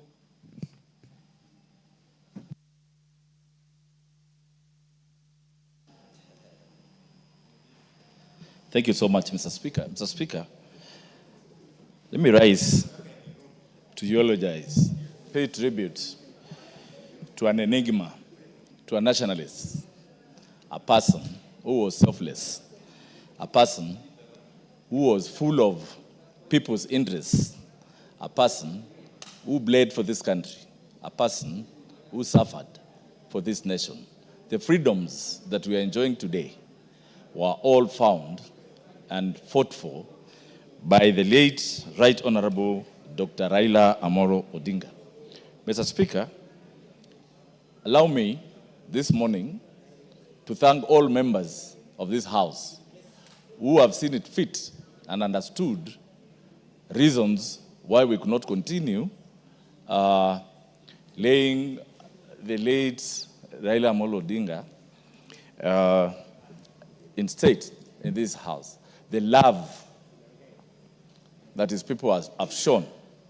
Mr. Speaker, starting from the airport, you saw how the mourners went even to the aeroplane that was carrying the remains of the late Raila Amolo Odinga. Coming here to Parliament, we had to make a quick decision, which all of you've understood. You saw the way the crowds were building up outside there, and of course, it was going to pose a big threat to this House. So I want to thank you for understanding. But however, allow me, Mr. Speaker, to say Raila Amolo Odinga is one of the people that myself and the people of Mavoko loved. In fact, I want to tell this House, all the final campaigns of 2013, 2017, 2022, the final rallies were done in Athi River and Mlolongo, and they were mammoth. In fact, even himself used to tell me, Mheshimiwa Mavoko, mimi napenda Mavoko. So, On behalf of the people of Mavoko, I want to bring our heartfelt condolences to the family of the late Raila Amolo Odinga, Mama Aida and children. I know the burden is not yours alone. It's for all of us. Right now, it is known my party leader, Dr. Stephen Kalonzo Musyoka, has stood with Raila Amolo Odinga from 2013, 2017, and 2022. We were there, even despite him not being the running mate. We have supported him. We have always seen Raila as our father. We have seen him as our party leader. And indeed, when we come to this house, from CORD to Asimio to NASA, we've all rallied behind him. And I have seen his true leadership. In fact, it's important for this house to know I am Commissioner courtesy the late Raila Amolo Odinga and my party leader. He is a man who convinced me, in fact, not to run for Machakos County governor, to let it go, then I come to Parliament. And that shows you how he had good negotiating skills, and Raila will never get annoyed at you. He will tell you the truth. He will advise you which position to run for.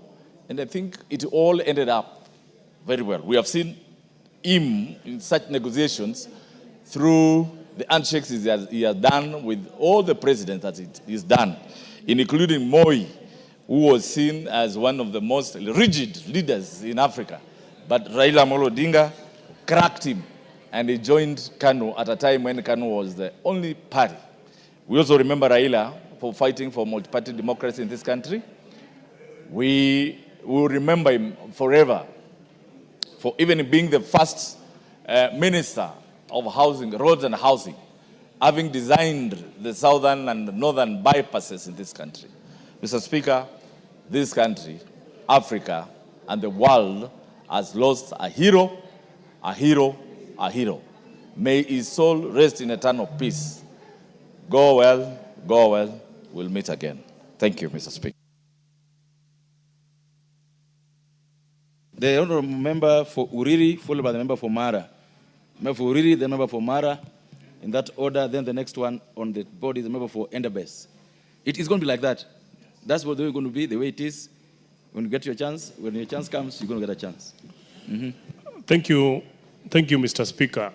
Indeed, today is like from yesterday. The country is in mourning. I have a written tribute, and Mr. Speaker, you'll allow me to quickly run through it. Today, Kenya bows its head in sorrow and pride. Raila Amolo Odinga has rested. A mighty chapter of our national story has closed. Yet in grief, we rise to salute a man whose life gave meaning to courage, resilience, and faith in our republic. Mr. Speaker, growing up in high school, we knew of his father, Jaramogi Oginga Odinga, the lion who once visited my alma mater, Rapogi High School. The people lined by the roadside to catch a glimpse of that great man, as they would during that time for President Moi. When Jaramogi died, our parents, our community were anxious of what would become of the community. Then emerged his son, Raila. His name became a byword, a household name, the only name everyone spoke. At the university, he emboldened a generation. He gave us the courage to question power. Among our students, there was a common word whenever injustice or whatever we thought was injustice, you'd hear the word onge to mean no, was whispered during campus protests. It was enough to stiffen the administration. They knew we would not back down because Raila had our back. He symbolized defiance in service of justice. He was detained without trial, tortured in the dark cells, yet he walked out preaching peace. He carried no bitterness, only conviction that Kenya must be better. He used his suffering to build bridges where others have built walls or would have built walls even then. I first met him around 2013 during his presidential campaign launch. I caught the political bug then. He urged us, the young people, to throw our hearts in the ring. I did. I ran for Migori County Governor during that time. I was unsuccessful, but it lit a fire that still burns. Unlike modern day politicians, Mr. Speaker, who mobilize their followers with tokens and money, Raila gave no handouts. People followed him naturally. They followed the force of his ideas, his sacrifice, and his belief that freedom was a sacred duty. When I later ran for Member of Parliament of Uriri, people told me that for you to get the ODM ticket, you had to pay money. But when I won the nominations, my opponent then took me to the tribunal. He called me a relatively unknown candidate and simply said, if you have won, you get the ticket. I didn't pay a coin. That was Raila. Fair, principled, and allergic to injustice, even in small things. We had our moments after the 2022 elections. I was among the members of the Orange Democratic Party who chose to work with President Ruto. At one point, he invited me for a one-on-one, and he told me, Mheshimiwa Nyamita, the difference between us is that I've been your age, but you've not been my age. He smiled and added, but there are things happening now that did not happen when I was your age. So we must consult both ways. That humility coming from a man who had faced prison, betrayal, and stolen victories taught me that leadership is not about winning arguments, but keeping bridges open. He believed peace was patriotic. He separated the office he sought from the well-being of the country. That is why, even when he believed his victory was stolen, he always made peace. He did it with Moi, he did it with Kibaki, with Uhuru, and even lately with Ruto. He understood that Kenya was always bigger than Raila Odinga. Mr. Speaker, we'll add you 30 seconds to wind up. Mr. Speaker, Raila told us nobody can stop reggae. Today, that is not a slogan, it is a sermon. The music must go on. We will make it play through unity, fairness, and courage to speak the truth without malice. Baba is gone. Long live Baba. Thank you. The member from Mara was next. Thank you, Mr. Speaker. Sir, Mr. Speaker, sir, thank you for giving me this opportunity. And on my own behalf, on behalf of the Mbiuki's family, the entire Mara constituent and Tharaka Nithi County at large, Mr. Speaker, I stand with very heavy heart as we mourn our late former Prime Minister. Mr. Speaker, the democratic space we are enjoying today is basically courtesy of the late Raila Odinga. Mr. Speaker, we remember the journey of repealing Section 2A, and Raila Odinga was the most instrumental leader who really pushed during the current time to ensure that Section 2A is repealed, Mr. Speaker. And that is what we are enjoying today. Today we are multi-party democracy, and as we sit here, we will always continue appreciating the law which our former Prime Minister played. Mr. Speaker, I had an opportunity of serving with Raila Odinga when he was the Prime Minister after the 2007 general election. By then, Mr. Speaker was the Assistant Minister for Agriculture. And Mr. Speaker, during that time, it is through his effort and that of our late President Moi Kibaki that we started the farm input subsidy, be it fertilizer, Mr. Speaker, and also in distribution of farm input, Mr. Speaker.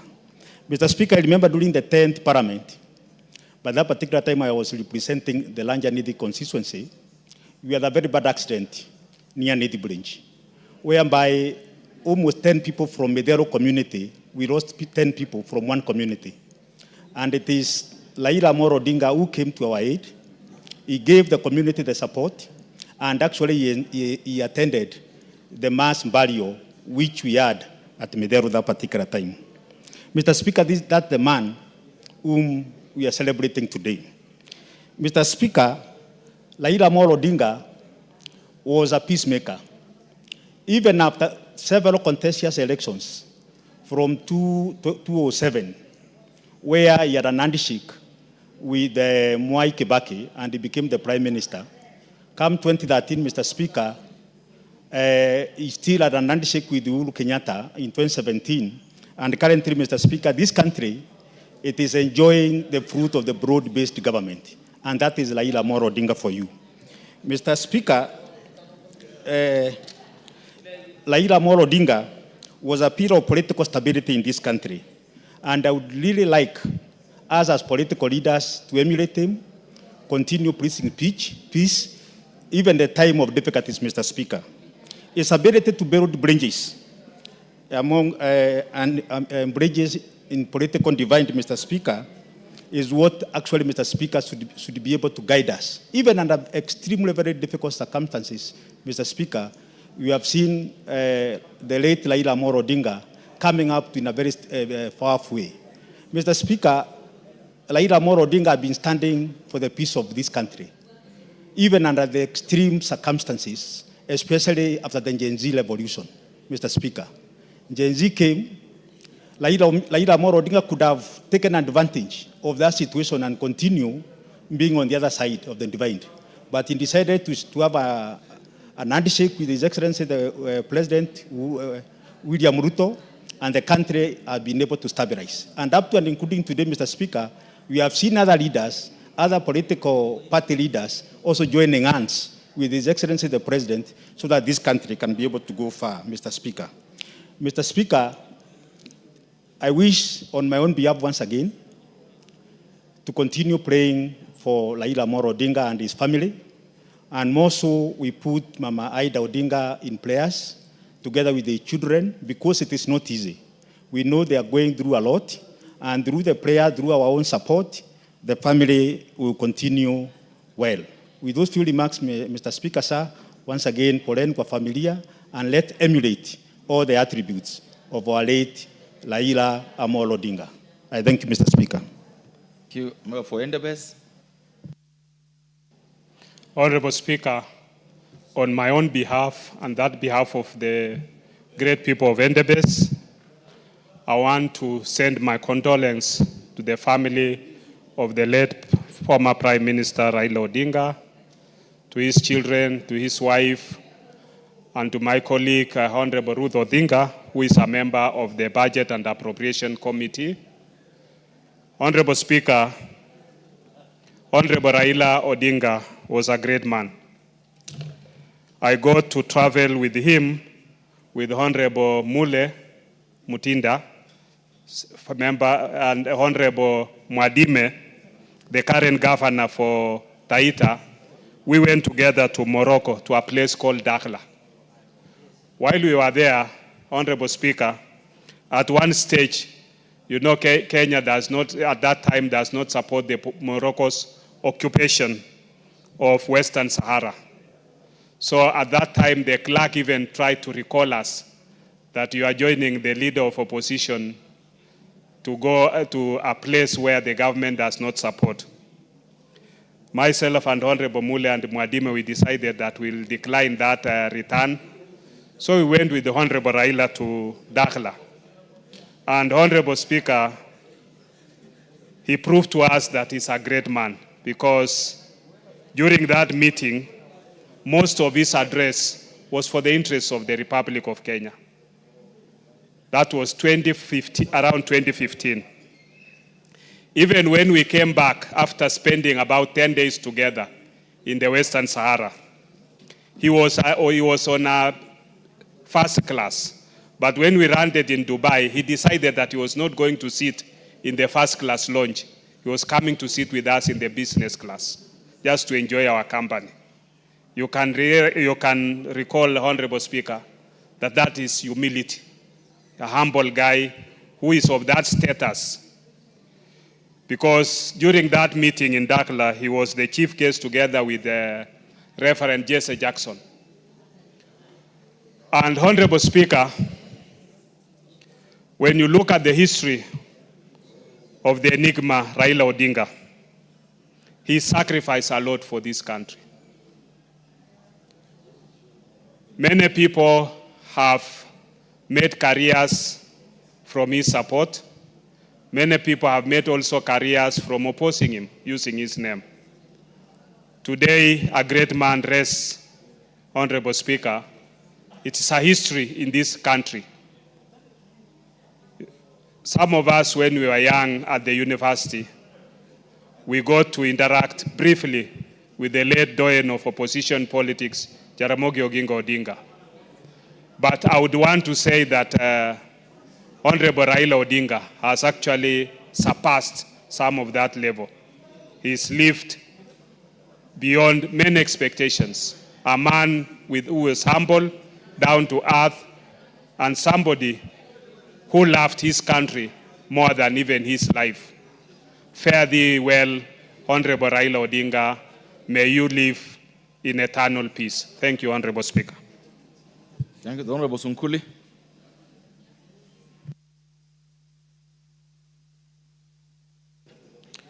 Mr. Speaker, today we are paying tribute to a compatriot, a fellow citizen of this country who has lived indeed and served on many, many fronts, a political figure with many abilities.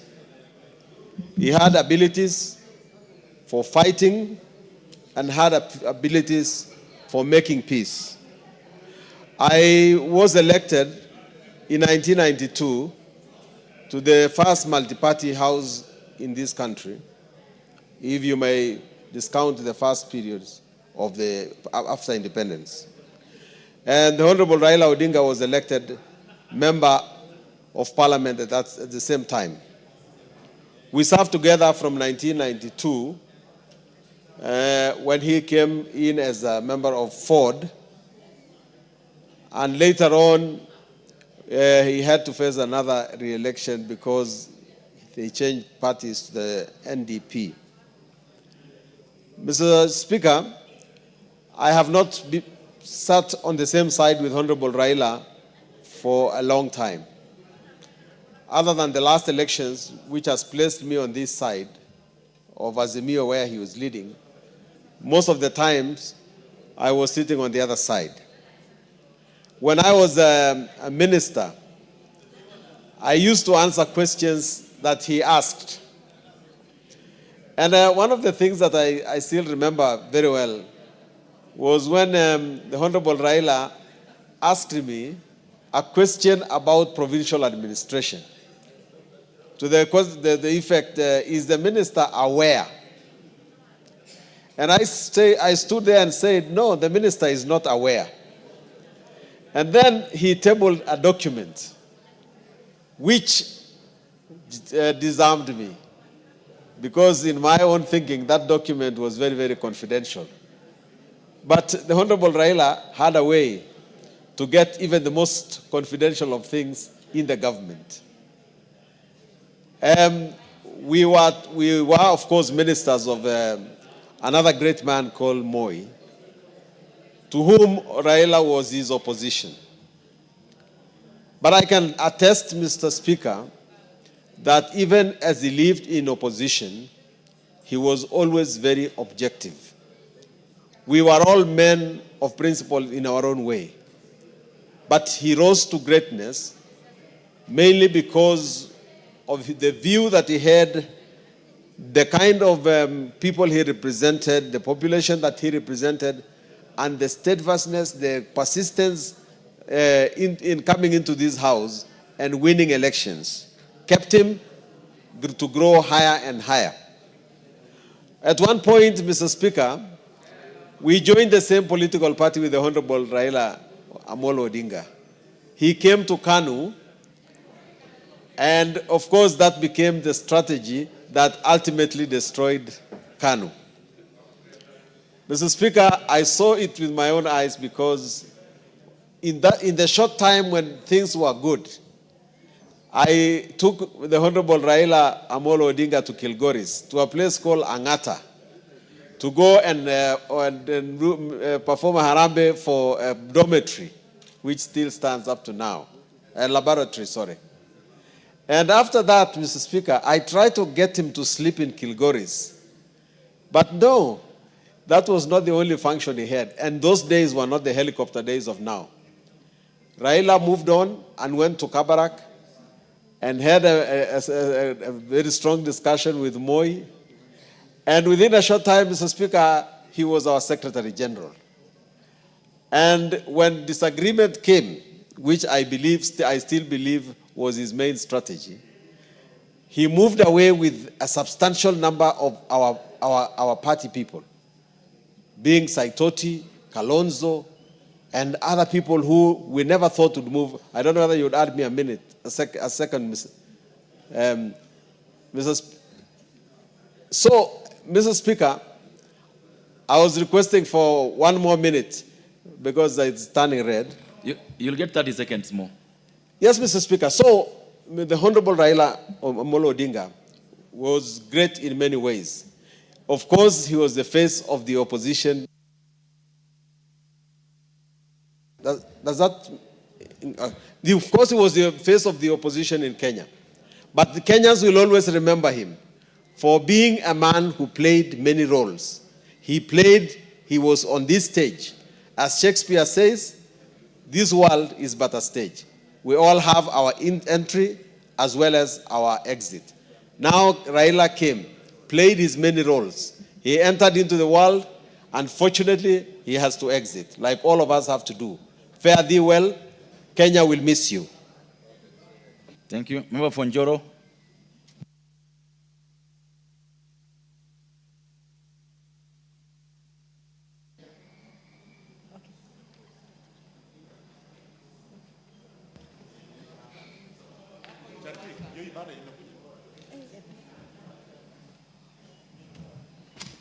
Thank you, Mr. Speaker. I think you'll be adding me another 1 minute. On the list, Mr. Speaker, sir.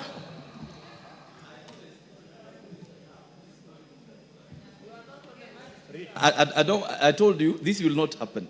So the list I have, the next person to speak is member for Limuru, then Igembe North, then Tigania West, then Marakwet West, in that order. And I can assure you, it will remain that way. Go ahead. Thank you, Mr. Speaker, sir. Allow me to join fellow Kenyans. I'm representing Joro constituency people from Nakuru County. Allow me to give my sincere condolences for the loss of this great man, Honorable Raila Amolo Odinga. Mr. Speaker, sir, as Raila today rests, I think I remember one great thing he has done for this country is humility. He is the father of democracy in this country. And I wish to sincerely say that Kenya has lost a great man, a man who humbled himself when Kenyans needed such a man who humbled himself and joined His Excellency President William Samoei Ruto to unite this country and to ensure that there is peace.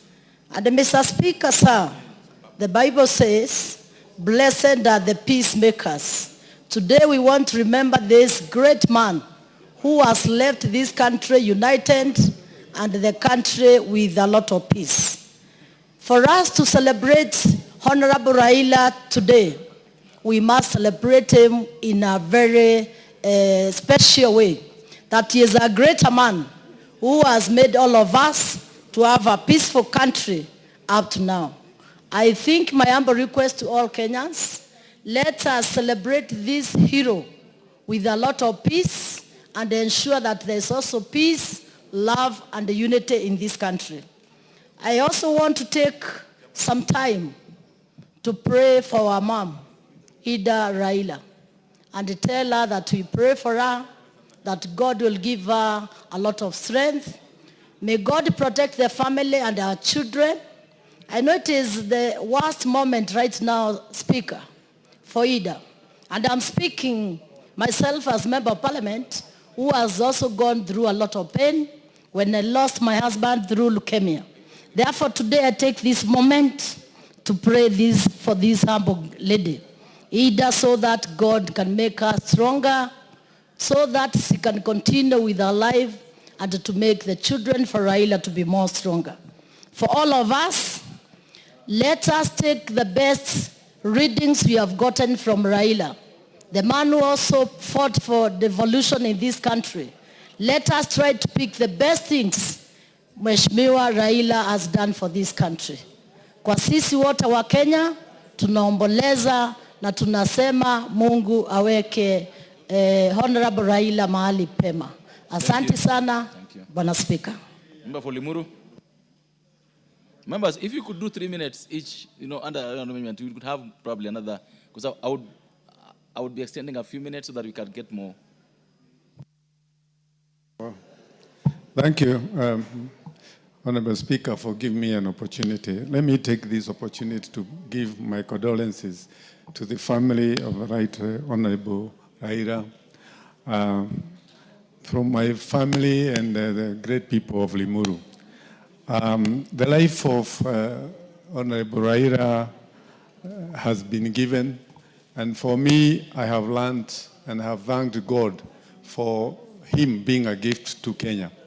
I see him as one person that we can learn a lot about forgiveness, because in his life, he has honestly forgiven many who even did bad things to him.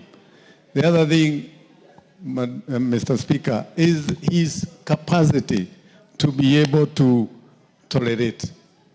Even when people have called him all sorts of things, he has always been clear as to what he is focused, and in particular, his love for this nation. I also note one other thing that is special to him, the fact that he can be able to reconcile with people of divergent beliefs or convictions, and one person who has actually demonstrated this in this country. But let me also say that this is one person. As an engineer, I met him when I was a student, and he was at the University of Nairobi. And I followed his engineering career to when he was in the Kenya Bureau of Standards.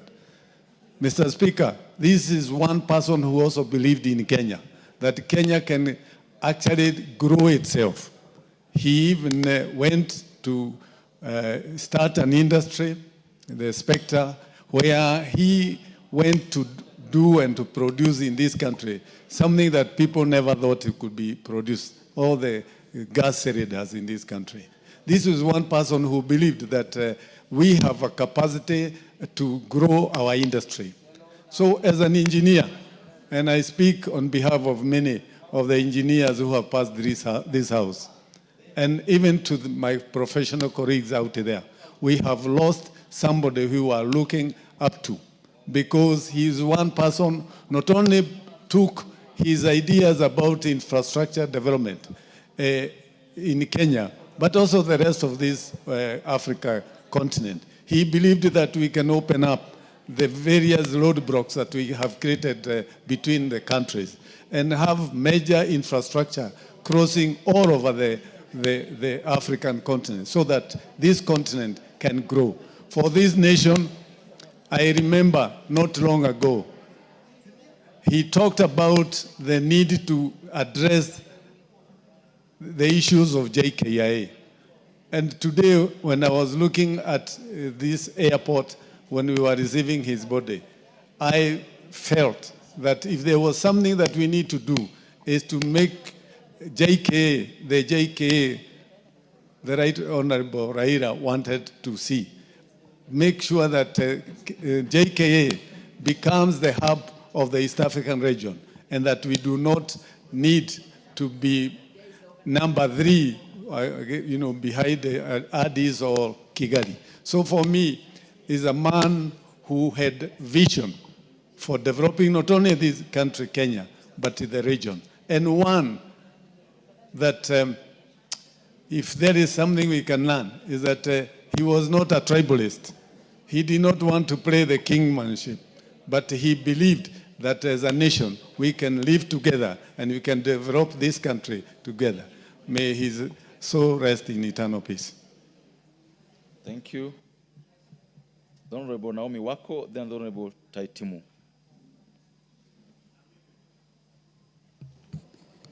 Thank you, Honorable Speaker, for giving me the opportunity to give my tribute on behalf of Marsabit people and on my own behalf.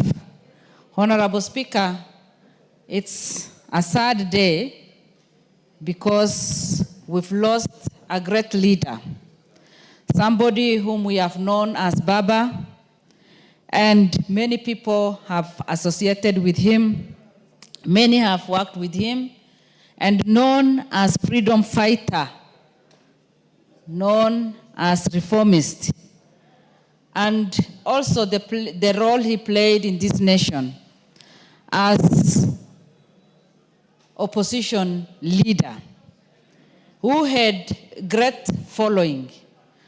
Honorable Speaker, this morning I went to Jomo Kenyatta Airport just to be part of the team that will receive the body. And the crowd I saw there, I think will remain in my mind. They were very emotional, very energetic, and you could see the passion. And I said, if this is what the late Honorable Raila has built over the years, the commitment, the love and the passion you could see on the people who are there this morning to receive the body, beside the president, the executive, the dignitaries, the common mwananchi, we had big number that was uncontrollable. That demonstrated the love that Kenyans have for the late Prime Minister. A serious politician, a very patriotic person, and demonstrated the love he had for the country by working with all the presidents. Our president, William Samoei Ruto, is the 5th president, but he has worked even with all the others, just because he cared and he cares about this great nation. He has shaped our politics. He has mentored politicians. He has sacrificed for this nation. And that is why today everyone is shedding tears, and we are all in the same situation and praying very hard that God will comfort his family. Honorable Speaker, a very influential man who connected well with many politicians, who connected well with many international leaders, and a great leader who until his death demonstrated his leadership, passion, and love for his country. For sure, as a nation, we have lost a great leader. But we know very well, as the Bible says in Ecclesiastes chapter 3, verse 7, that there is time for everything. There's time to be born and to be buried. There is time for celebration and to mourn. And today, it is our time as a nation to mourn the passing on of a great leader. A great leader who will not only be missed by Kenyans, but by entire world. Honorable Speaker, it is my prayer that we will give him a good send-off and that Kenyans will give him that respect without much distraction and give him the respect that he deserves. I send my condolences to his wife, our dear mom, Aida, to his daughter, Winnie, to Raila Odinga Jr., to Rosemary, to Akinyi, to Ruth, our colleague, and my prayers are with them. May his soul rest in peace. Thank you. Thank you. The next one on the list was Honorable Member for Igembe North, Honorable Taitume. Thank you, Mr. Speaker. Let me take the cue on my own behalf and on behalf of the people of Igembe to tender my hearty condolences to the family of Odinga, the President, and the fellow Kenyans. Mr. Speaker, Kenya's post-independent history cannot be complete without the name of Raila. This is a person who has fought for almost the entire life to make sure that the Kenyan people enjoys the democracy that is envisaged in our constitution. Mr. Odinga has fought to make sure that devolution works in this country. Mr. Odinga's life and fight for democracy can only be equated to the life and the struggles of Nelson Rolihlahla Mandela, his struggle against Kalamba, racial segregation commonly known as apartheid in South Africa. Yesterday, Mr. Speaker, the entire country was engulfed by a dark cloud when the news of passing on of the great Kenyan, the Honorable Raila Odinga, was announced. This is a clear testimony of the ideals that Raila stood for. Despite losing in several elections, whereby he contested to be the president of this country, Mr. Raila Odinga made sure that this country remains united. At no particular time did he lose direction to tear this country apart. Mr. Raila Odinga was never tribal. Even Lucy, he did not condemn any community having caused its defeat. In 2007, whereby this country witnessed a great upsurge and the fight that came up after the announcement of President Kibaki as the winner. Raila could not let the country go to the drains. This is a man who walked his talk. When he said something, he did not mind how many people were against it. He stood for what he believed in. And I would pray that his passing on fortifies this country so that the country remains united, the country remains stable, and without equivocals that are caused by tribal divisions. We are eulogizing a great man, a patriot, a person whose political interest transcends other things other than the interest of Kenya. Thank you, Mr. Speaker, for this opportunity. Thank you, sir. Member for Regania West. And he'll be followed by... Honourable Speaker, thank you very much for the opportunity to eulogize with the family, the friends, the relatives, even the ODM fraternity, and the entire country. Order. Members who are leaving, I just want to make a ruling that for members who have logged in, don't remove your card so that when you see in the afternoon, you don't have to queue back again. I think that would make a lot of sense. Because thank you, Honourable Speaker. Honourable Speaker. Order. And members, the reason this happened is that we came in and logged in at the same time in the morning. So that's why, you see, some of us have sat since 10. Because we logged in at the same time and we have to follow the list. So I'll allow the Honourable Mutunga, then two more, then we can close for the morning session. Honourable Speaker, I stand to eulogize with the family of the late Honourable Raila Amolo Odinga, his dear wife, his daughters, and the son, Honourable Speaker, our colleagues, Ruth, who is in my committee, and also the brother, Senator Oburu Odinga, and others, Honourable Speaker. Honourable Speaker, I also know that many Kenyans are affected. The members of the ODM party are affected. The lovers of democracy in this country are seriously affected because Raila has been a great pillar in fight for democracy. Honourable Speaker, to all of us, we have learned many lessons. We have learned courage as a lesson where Raila Amolo Odinga is concerned.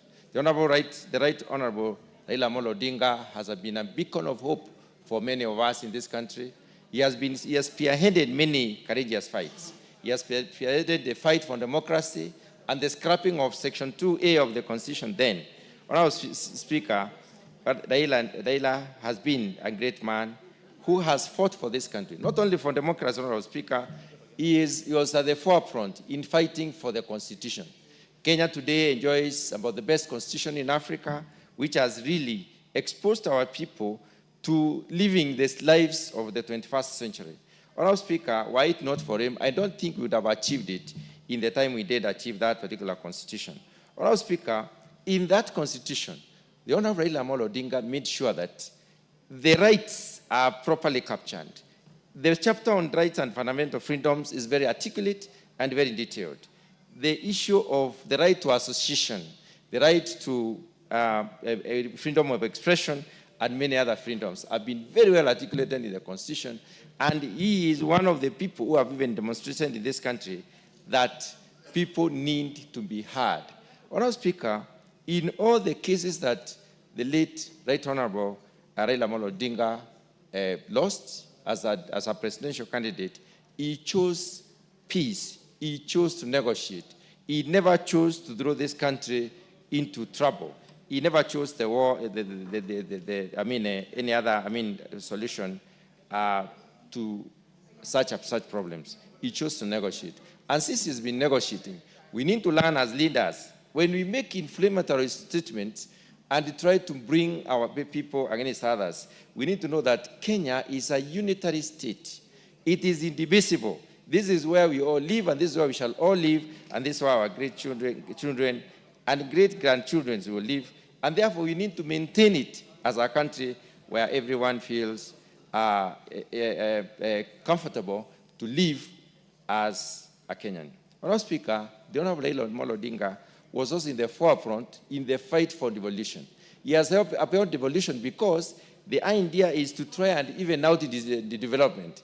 And it's upon realization that certain parts of this country were not accessing development because they were not in the top echelons of leadership of the country.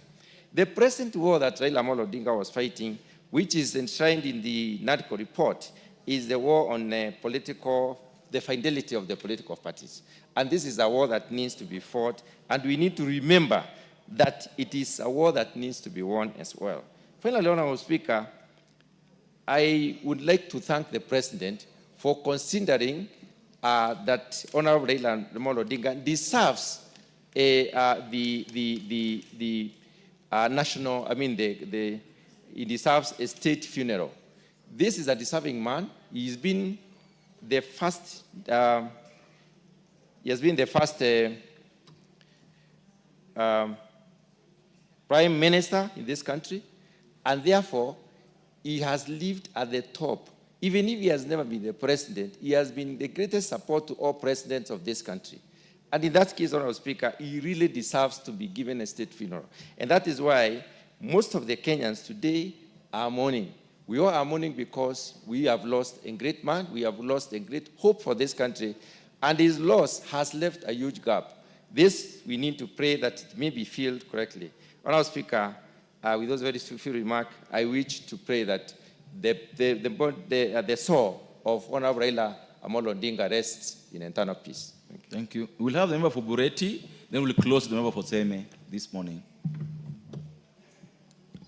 Thank you, Honourable Speaker. I stand to join Kenyans and the members here, and on behalf of the people of Bureti, wish to convey our condolences and to the people of Kenya, particularly the family of the late Raila Amolo Odinga, the people of Kisumu, the ODM fraternity, and the rest of the world. We join in mourning and speak of the great things Raila Amolo Odinga has done, not only in advancing the democracy and the democratic space in the country, but also in the improving and in the holding together of a nation. In times of crisis, Raila Amolo Odinga has stood with the side of history for progress and for the people so that we can remain together as a nation. Today, Honorable Speaker, is a sad day for the country. And knowing this, we want to stand together as a nation and remember the work that he has done, to further the work that he has done in peace building, in bridges building, and in also making sure that this nation remains as one unitary state. One of the great legacies Raila Amolo Odinga has left is a unified country. You may recall, Honorable Speaker, that at the death of the Jaramogi Odinga, the opposition was such a strong movement in this country. The Luo Nyanza remained in the opposition until the coming of Raila Amolo Odinga. And one of the great legacies he has done, he has left the people of the Luo Nyanza in government and brought the nation together, and the party of ODM joining together with UDA and the Kenya Kwanza government to advance the prosperity, the peaceful coexistence, the unitary state of Kenya, and making sure that we all move together as a nation. It will be remembered also that Raila Amolo Odinga is the only leader who has been able to remain faithful, forthright, and focused in having the nation move along.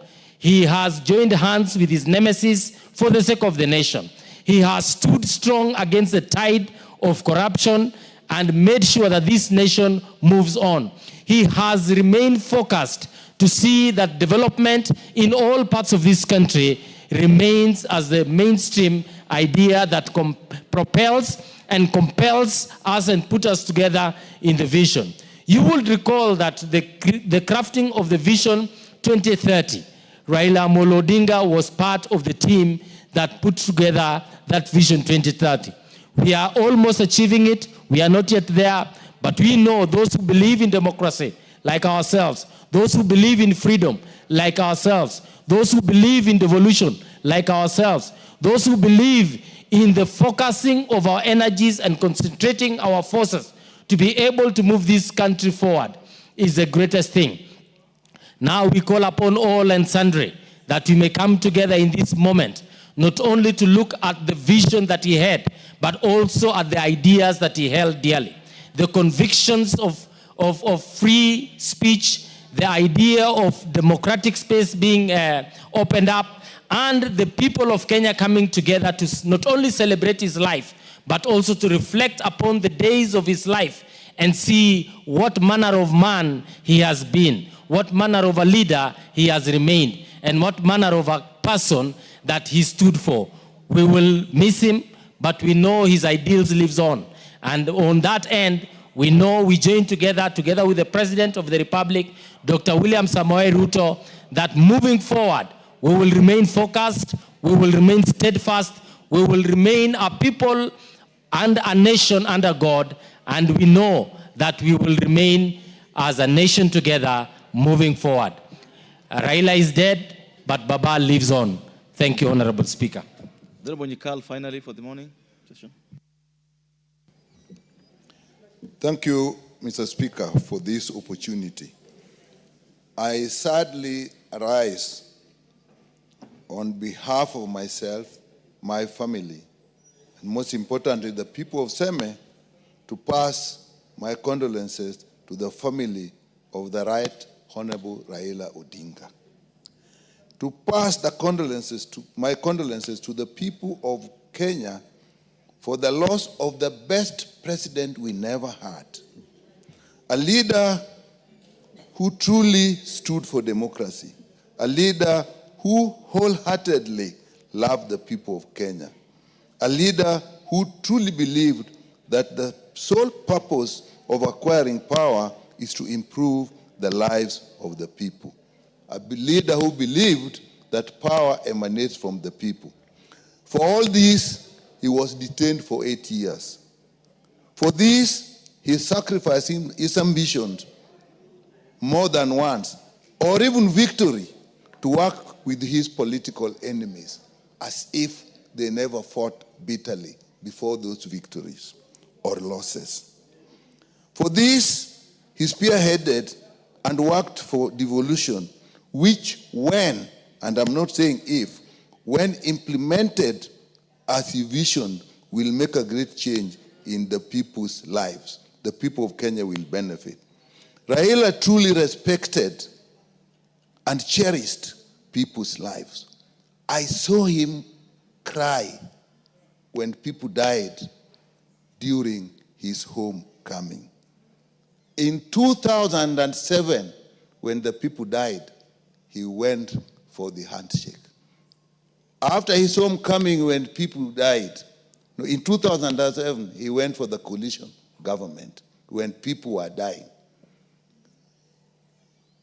When people died during his homecoming, again, he went for the handshake. He truly lived for the welfare of the people of Kenya. May God rest his soul in eternal peace.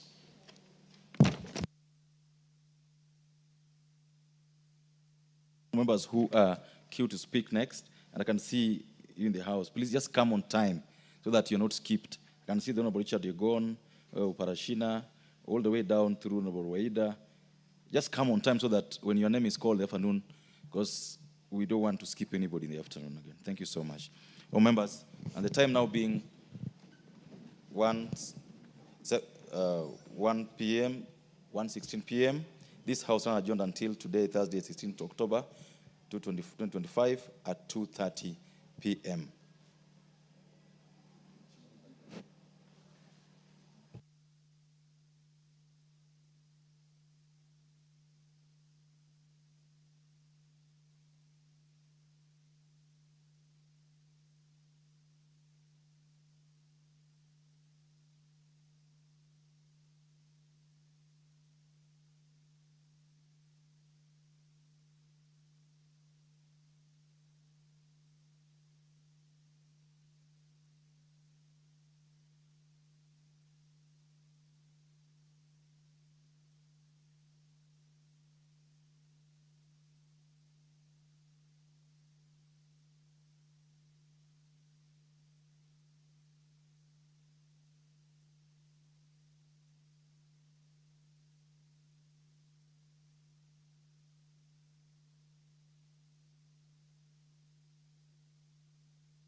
ya telegedegedia rapazakatope konera zaya rapazeke telegedegedia rabagazoke telegedegeboy shakarabagazeke teneme komana yada